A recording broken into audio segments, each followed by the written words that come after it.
to be a review of the final book in the Red Queen series.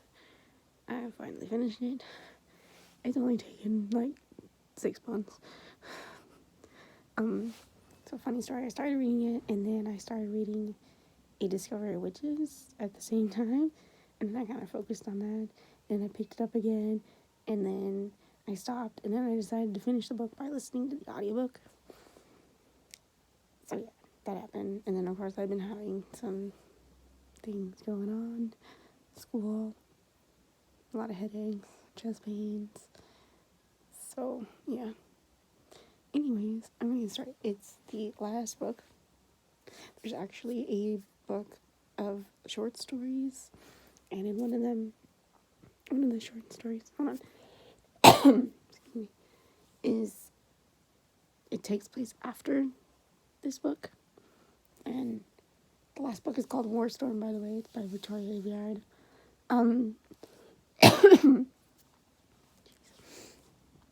Anyways, that's really frustrating though, because I'll tell you about that in a second. I'm going to talk about the good and then the bad. Let's talk about the good. So, before I get started with the good, I enjoyed this book more than book 3. But it's still not as good as the first 2 books. I think,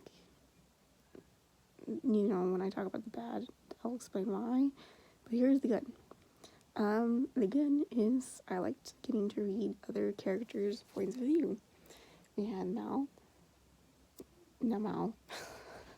That's the character from Descendants. We had Cal and Maven, Isis, and Evangeline, who was in the last book. Her POV was in the last book, sorry. We don't have Cameron anymore. She was in like 1 chapter where they go in and take over the New Tech towns. Yeah. You can tell I don't remember a lot.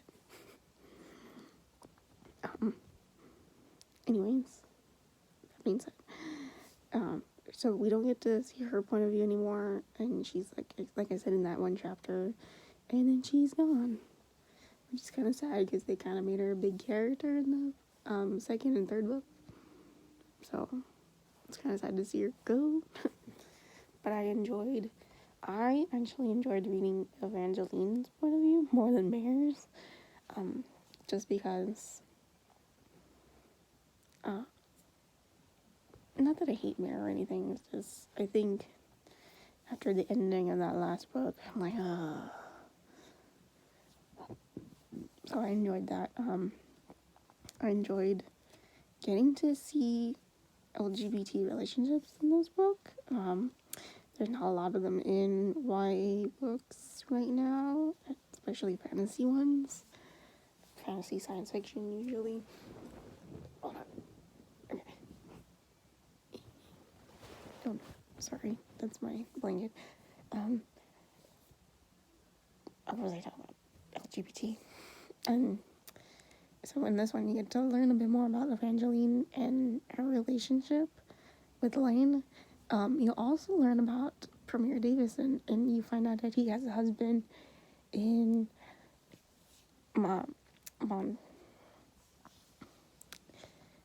in their land. It's okay, because what you also find out is that in the Silver World, it's not. It's okay if it's like an affair, but at the end of the day, you need to marry.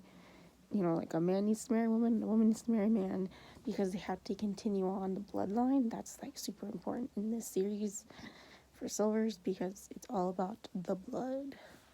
And so you find out about that in this one, which I think is really interesting. You also see Evangeline decide, wait a minute, I want to go there. I can be with Elaine. I don't have to follow these dumb rules. I also think, there are ways to continue on the bloodline. It's called, you can use a sperm donor. Just saying. I don't know if that's a thing in the world. I don't think so. It sounds like they have to biologically have children together. But yeah, I liked her point of view a lot. Isis was crazy though.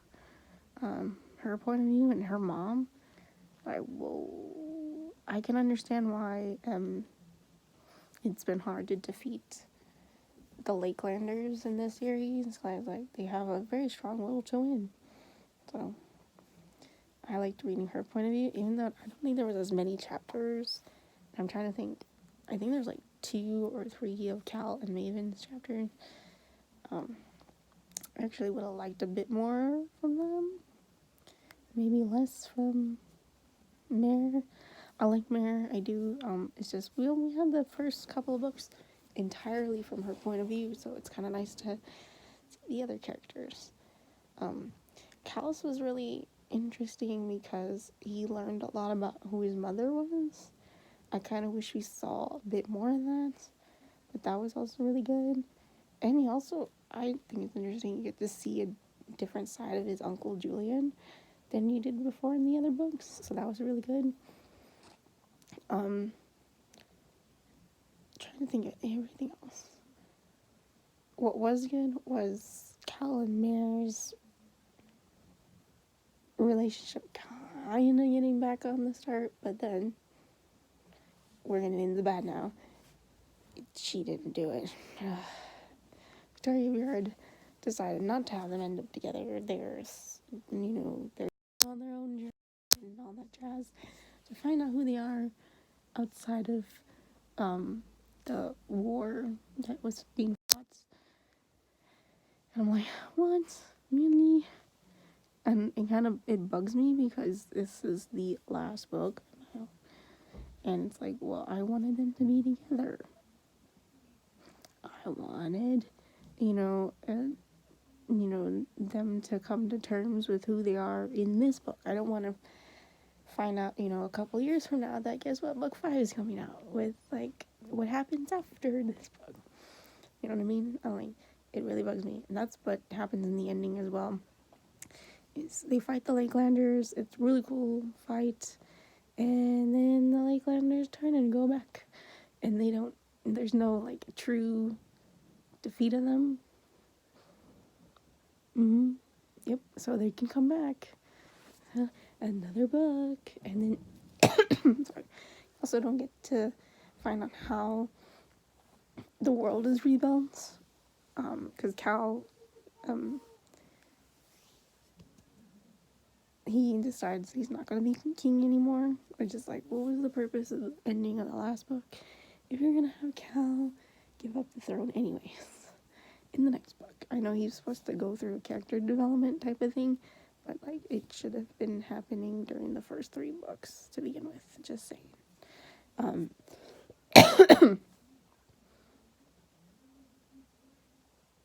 So the ending is open so that she can write more books in the Red Queen series. So it's not really the last book. And I hate when authors do that. So for example, Michelle Mead, when she did Vampire Academy, the ending was done in a way that it was a satisfying ending, but it was an ending. And it did have the ability for her to go back into the world and do other things, which she does in the Bloodline series. It's frustrating. I hate when authors end it like that, like Victoria did, and because she's gonna write another book. And of course I'm gonna read it because I want to find out if Cal and Mare get together. I'm like, I like this couple. I love them together. I want them to be together, and they weren't together in the end, and it's really frustrating. Oh, I forgot another good thing, by the way. They do defeat Maven. Mare's the one that ultimately kills him, which I'm okay with because of all the things that happened because of him. So.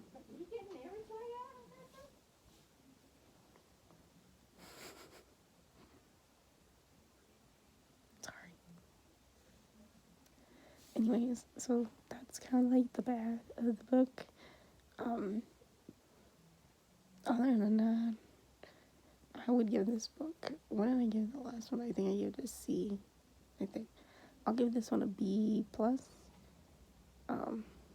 That's all really I have to say. Yeah. And it's like, and so I did buy the short story collection, and I don't think Cal and Mare end up together in that one. So there's another book coming out, and that's really, really frustrating because it's just trying to get money and your money as well. Who reads these books too? And was like, I want proper endings. I want things to end, and then new books with new characters and storylines to come out, not continuing the same ones over and over and over and over. You know what I mean? It's frustrating. That's why I like when they talk about reboots for TV shows. It's like, no, it ended. Stop. Stop. So yeah.